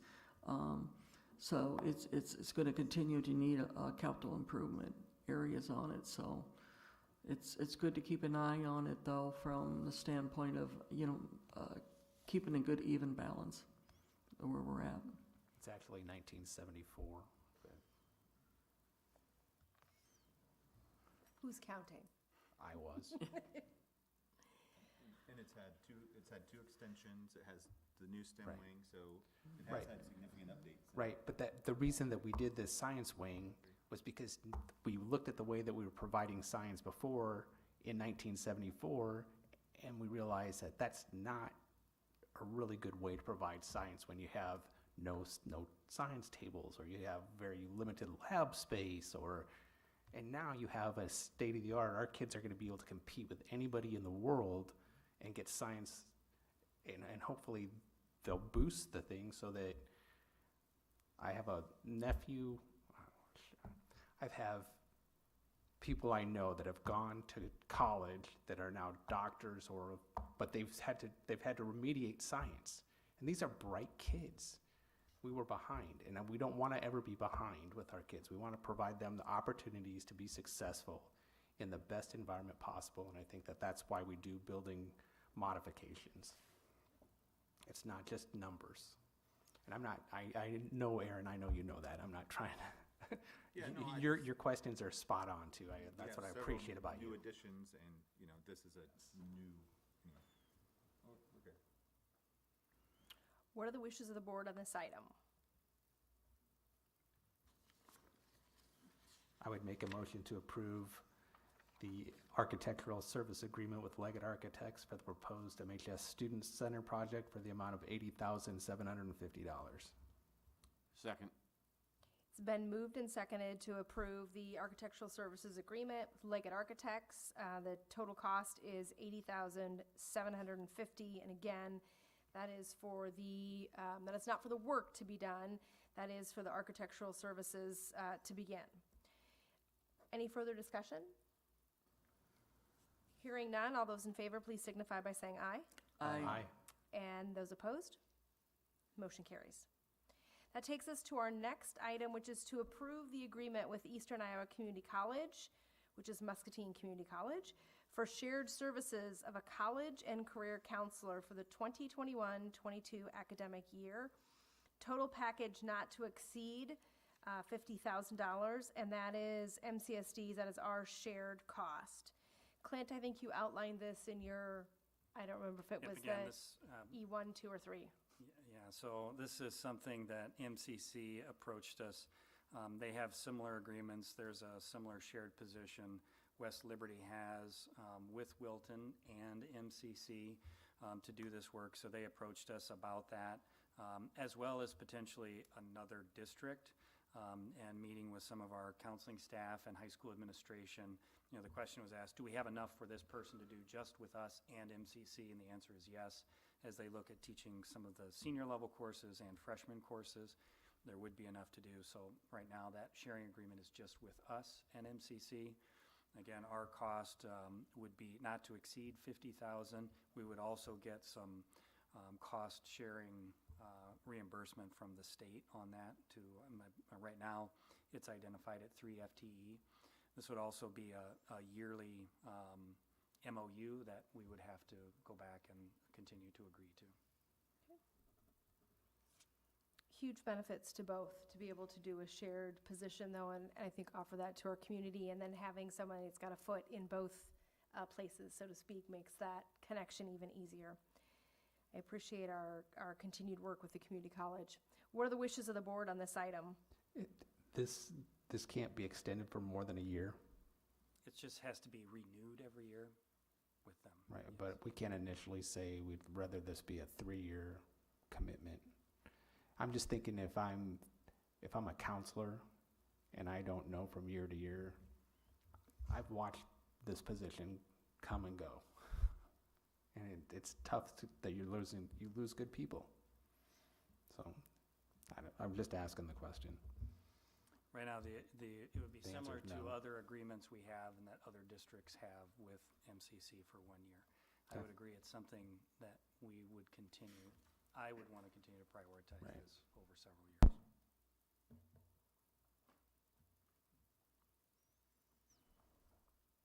Did you want to make a motion, Mike?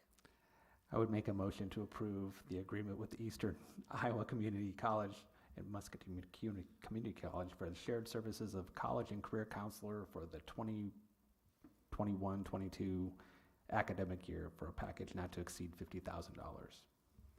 Nothing like being volunteered. Thank you. Is there a second? I'll second. Second.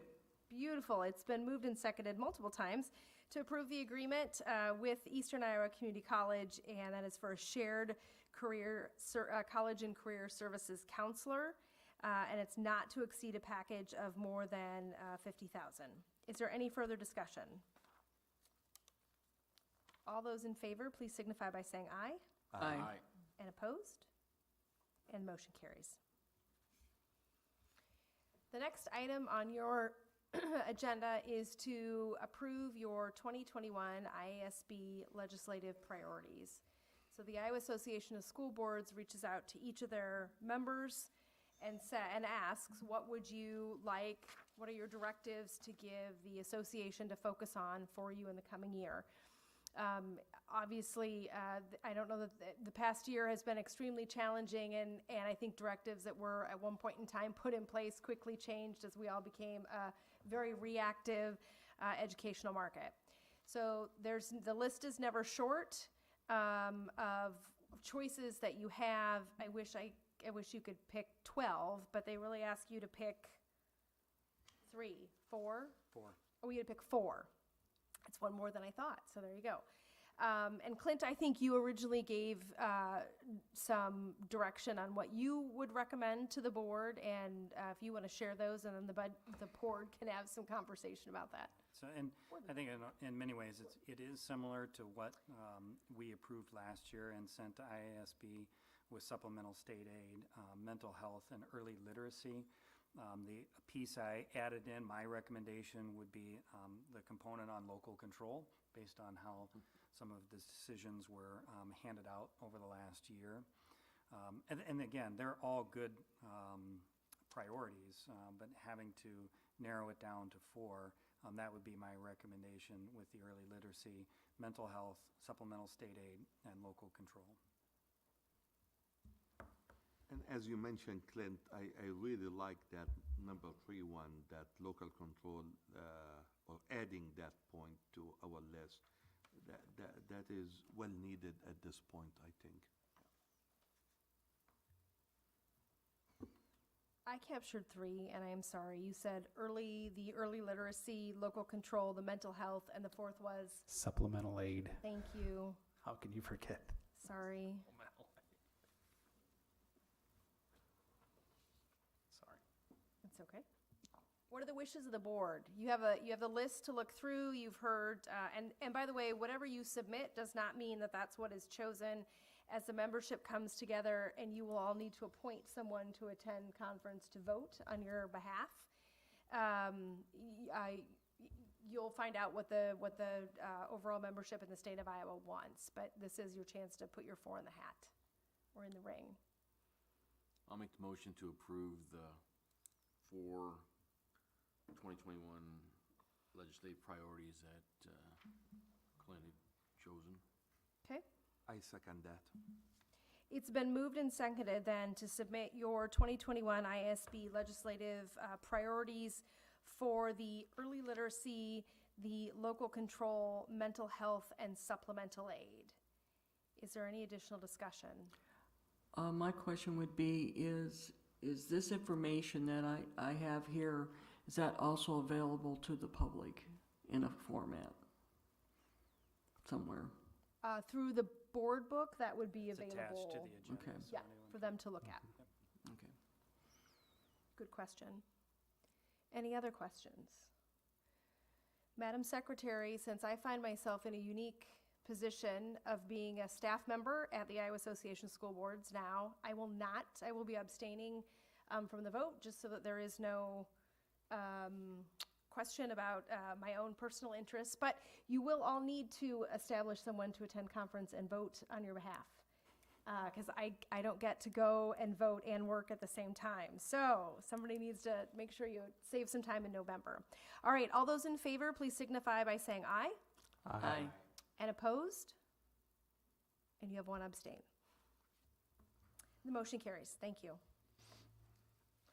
The next item on the agenda is the extension of the superintendent's contract. When Clint was hired a year ago, which really feels, poor guy, like 5 years ago with a pandemic in there, the contract that was offered was a 2-year contract. What are the wishes of the board on the extension of that contract? Just to clarify, first, in looking at our policies that are coming up, a typical contract is a 3-year contract, correct? And a standard one, it's pretty standard to have a rolling contract. You could do a 2 or a 3-year, yes, and it is standard to have a rolling contract. With that in mind, or with that information, I would make a recommendation to change Clint's contract to a 3-year rolling contract. I second that too.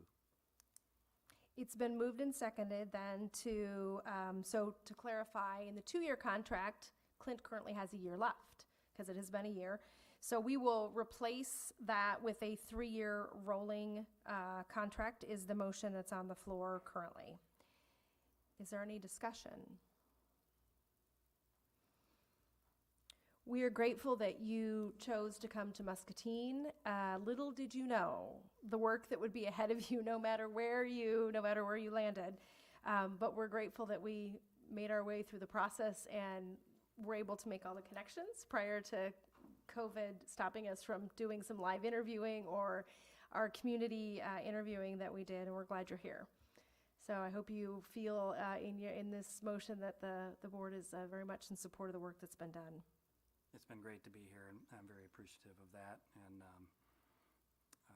yeah, I think just from a professional and personal standpoint, it was the right move. And happy to be here and looking forward to a lot more great work ahead. Good. All right, motion on the floor is to extend the contract to a 3-year rolling contract that will start, by the way, July 1. All those in favor, please signify by saying aye. Aye. And opposed? And the motion carries. I should have waited to say all those good things until till we actually passed it, huh? All right. If you can't laugh a little bit, something's wrong. All right. That takes us to our discussion and information portion of the agenda. You will see a first reading of policies. You will see several of them that are recommended for deletion.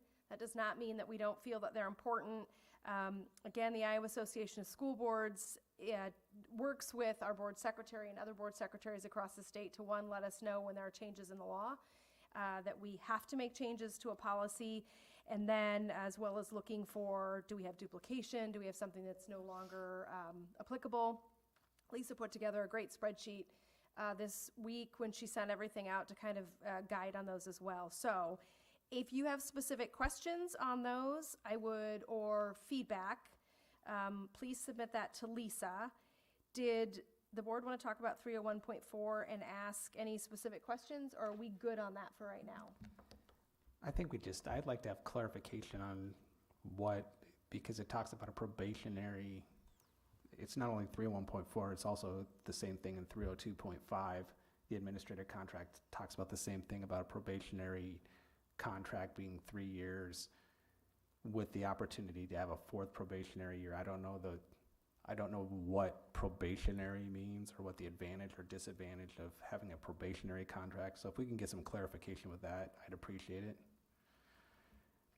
I would also say with 301.1, the wording, the second paragraph has, it talks about in executing the above stated duties, but it deleted all those up above them. So that wording just needs to come out because it makes no sense.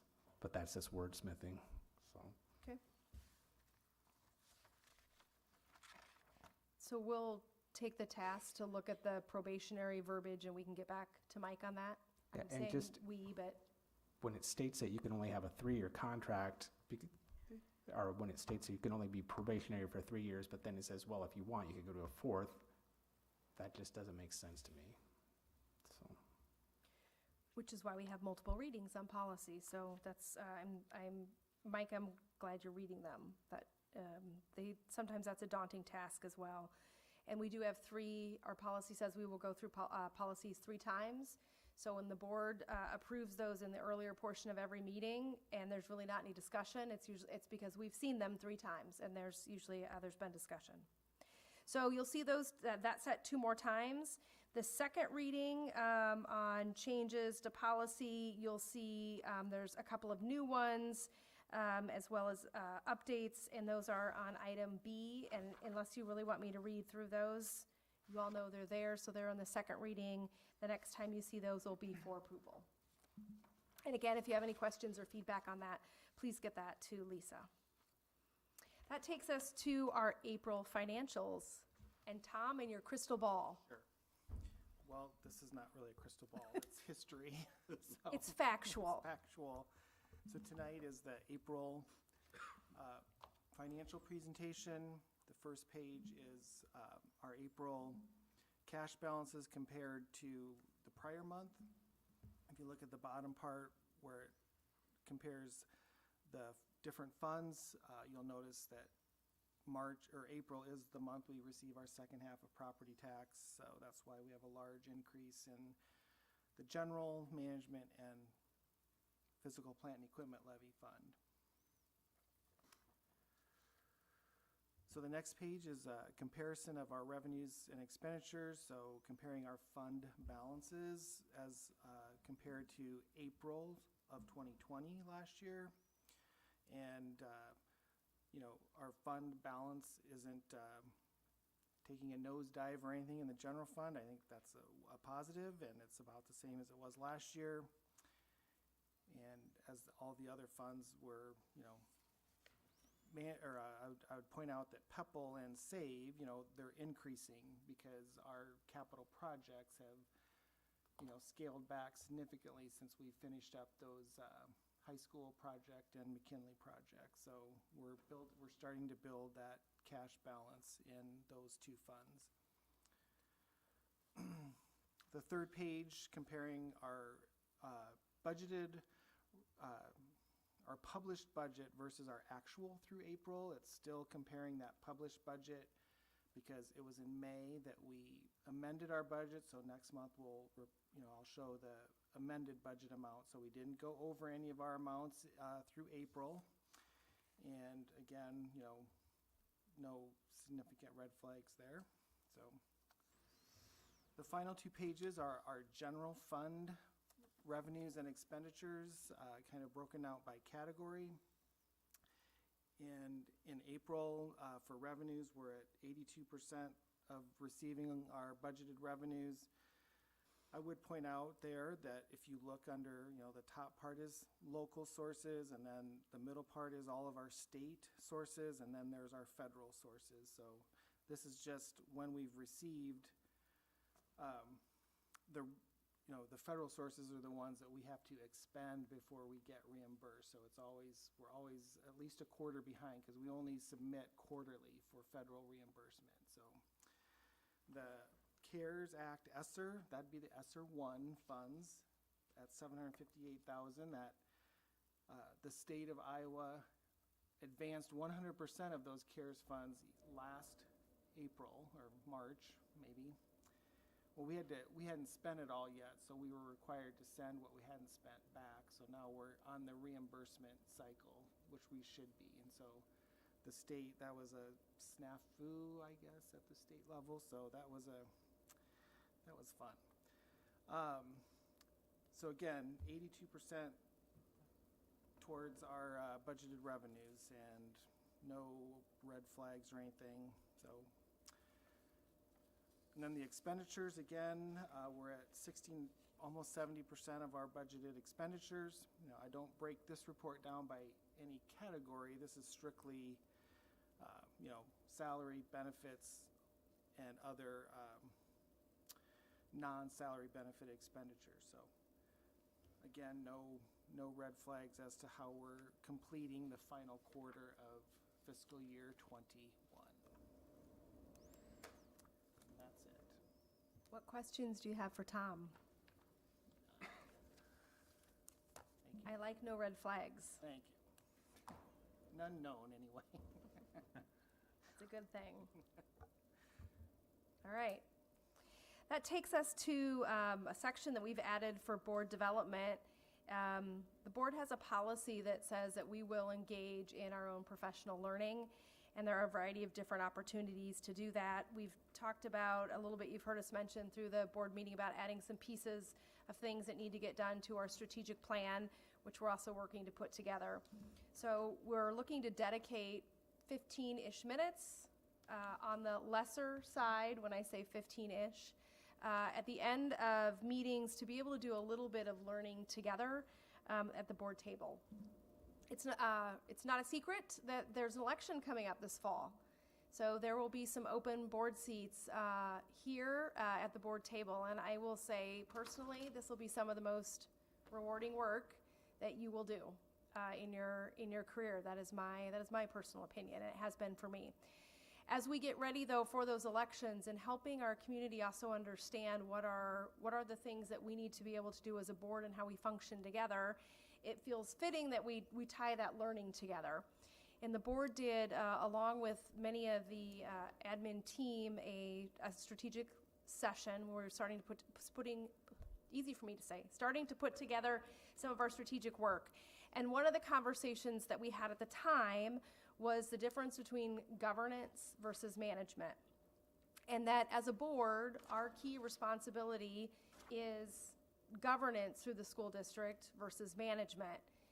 And that's not always easy to stay in the right lane, because Clint and I have had many conversations about that, me specifically, when I will talk about different things. So in your board packet, there is a document, and of course it comes from the Iowa Association of School Boards website, as will most of our content moving forward. And it's just a little chart, and it says, is it governance or is it management? And I would invite us, if you have it in front of you, to take a quick look at it, and think about, as we're going over topics and we're talking about pieces of what we're doing, where do we fall on the questions that we ask? Because it's really, really easy to fall into the management piece, which we think of it more as day-to-day stuff. And the management piece of how something gets done is really the role of whom? Oh, you're asking? The people in the back. The superintendent. Right, that's what we look for Clint to do. And then in exchange, he brings us back the content, or his staff brings us back content right on what those pieces are. As you look at that list, there are a couple that I will tell you that I struggle with, knowing which side I need to be on. Does anybody want to volunteer just one in particular that, okay, I have to remember this one, letter B, number 3, whatever that may be? This is a part where it's interactive for all of us.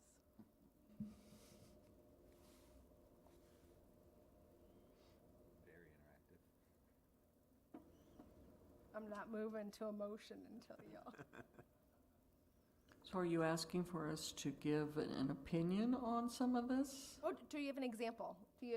Would you say, yeah, you know what, here's one that I look at, and sometimes it's hard for me to be on the governance end because I ask questions on the management end. Mm-hmm, mm-hmm. I think the number 3 area is always interesting, not only from our perspective, but I think from the general public perspective, as in what are our choices and which to do. Because when they come to us and asking us on very specific things that have happened in the classrooms and such, we're not privy to that everyday, information, and would not know how to really answer their questions for them. And so it would be good to kind of figure out what is the best terminology that, you know, we should be using when we're trying to say what we need to do to direct them to the right people without sounding like we're just passing them off. Well, I think just to add to what Karen just said, it's also, you can see that in number 1. I mean, are we talking about the big picture versus day-to-day activities and decisions and so on? So it comes back to the same point, yeah. So number 3, Karen, that you asked about is the difference between our responsibility is to look at it and what it says, if you don't have this in front of you, is are you analyzing it from the 10,000 foot perspective? Versus am I looking at it in the specific classroom? So to me, when I think about tonight's meeting, does anybody have what was some of our conversation that said we talked about it from the 10,000 foot level? As we talked about some of the ESSER dollars, as we talked about where that spend is. And it's really hard not to say what will it look like in the science classrooms when you start to take down the walls? Or the left wall on the right side of it, and how many electrical outlets are there? And those are all really important pieces of information for somebody to know. But if we're going to stay at that 10,000 foot level, that's probably the piece that we need to know that we're going to ask Clint that's taken care of. And I do think it's hard when our public asks us some of those questions, but also helping them. Karen, I think you're spot on, redirect to the building is always a great place to start, right? The classroom teacher, your building principal, and direct there. And it is hard, but we also don't know. I don't have every one of those answers. It's hard to know all those pieces. So, no, go ahead. Well, I have one of each example, I think. So earlier we talked about the curriculum audit and where we are, like, on that plan, right? And I think it would be, for me sitting here, it's hard to know to say, yes, we're on track with what we're trying to accomplish, or no, we're not, on a regular basis, right? I know when we talk about individual items, we see good work and lots of effort and all that, but it's hard to see from a high-level view, did we accomplish what we wanted to this last month or this last quarter that's putting us on this long-term plan that we're on? So to me, thinking through it, it would be easier to say, yeah, we said we were going to do these 3 things. We did those 2 and we didn't get this one, but we're still on track or we're ahead or behind schedule or whatever. That type of thing at each board meeting to keep us at a higher level. You know, when we talk about the high school, I brought up lockers, right? I mean, you said outlets, I said lockers, same.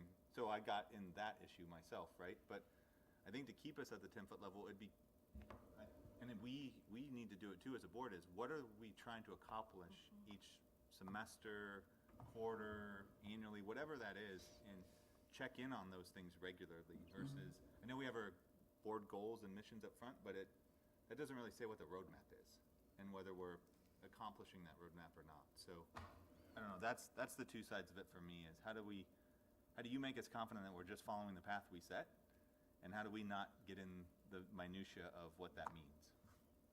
And I think along with that, because that's excellent, you know, how Aaron just stated it, but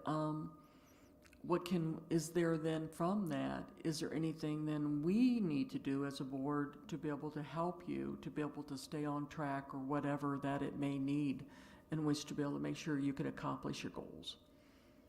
I think some of that conversation goes back to our strategic planning work with Teamworks. So the audit identified some areas to improve.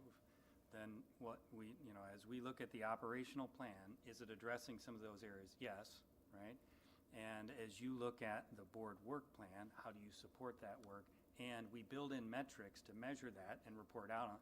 So I think all of those pieces are in place. We just need to connect the dots for you so you see where the audit pieces fit in.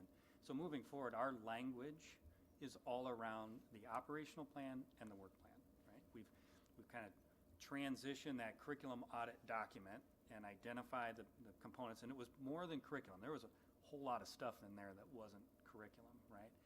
But it all fits into different places. So where does that fit in our operational plan moving forward? And then we are continually updating and reporting out based on the metrics that we identify in there. I also think it's good for us to appropriately challenge each other from time to time. So if we find that we really get in the weeds, that it's okay to say, or kick your neighbor, don't kick them too hard, especially if it's you, Aaron, sitting next to me, that, okay, now you've dipped into more of a, more of a management piece. How do we ask the question that gets us at that higher governance level?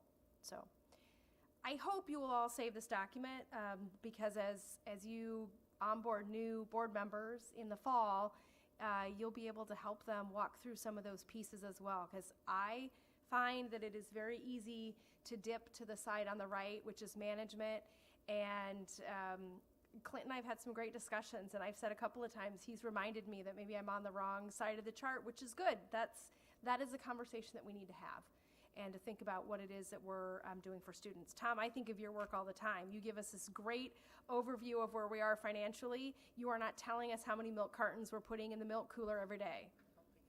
Because we don't want to know that, right? But that's management versus, do we have any red flags to think about?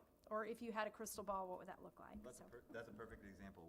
There's a plan laid out at the beginning of the year, and you report on how close to that plan we are. And when we're really close all the time, we're kind of like, great, we're hitting that plan, and it's very easy. Whereas when we don't have those goals and metrics identified, we struggle, I think, with discussion on what's right, what should we be doing or not, versus, hey, we laid out this goal, we achieved it, now we're moving on to the next one type of thing. It's a complexity, because that curriculum audit, as you look through it, it can be overwhelming of what you're trying to do and set up and find information on everything. And so anytime that you can, go say it the proper way, simplify it enough so that we can then see where those goals are that you are doing, that's wonderful, because needless to say, the actual every little bitty thing is not going to be something that we need to know on, but as in, I believe, the overall making sure that we're hitting those goals though with it. Again, I think that's where this long-term operational plan, board work plan is important, because this particular agenda item that we're adding is important, but as Tammy asked me about it, I said, okay, but we need to, where does it fit in this work plan? It does fit, but we have to connect the dots for you and for everybody else. And we have to keep doing that with each other, right? And that's where, again, the work plan, the operational plan, and the metrics help keep us on track. And we're trying to align that work. So we identify priorities that buildings are going to work on. And we're trying to narrow that down so they're not trying to do too many things. And we have to sometimes steer them back to say, no, I know you want to do these 3, 4, 5 things, but we said we're doing this one thing, right? Or how does it fit to the things that we said we were going to do? So that we're getting to the work, we're able to report on it. There's clarity from the board perspective, from a community perspective, and a staff perspective. So I do think moving forward, and if we're not doing a good job of connecting the dots for you, then you need to say, like, hey, this is good work, but make sure this is clear, or how do we make this more clear for you? And we work through that together.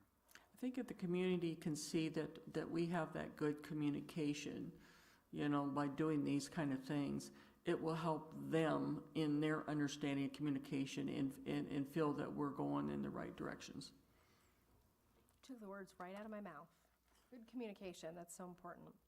Well, I think one of the points that Tammy mentioned is just to keep reminding each other of things like that. The difference between governing versus management is definitely very important, because let's face it, we all also are citizens in this community here, and some of us might have kids in the schools, some of us might have cousins in the schools, and so on, and that personal flavor sometimes might affect us as individuals, and we might forget that we are a board member too. So that idea of reminding each other, I think, becomes very important. And thanks for sharing that, Tammy. So.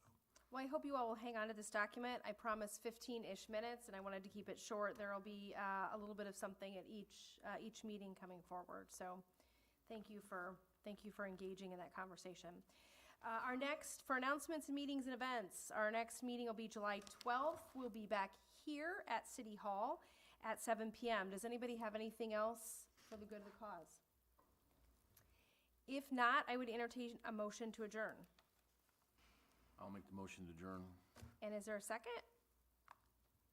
Second. It's been moved and seconded to adjourn. All those in favor, please signify by saying aye. Aye. And opposed? And motion carries. Thanks for a great meeting, everybody. Not here to say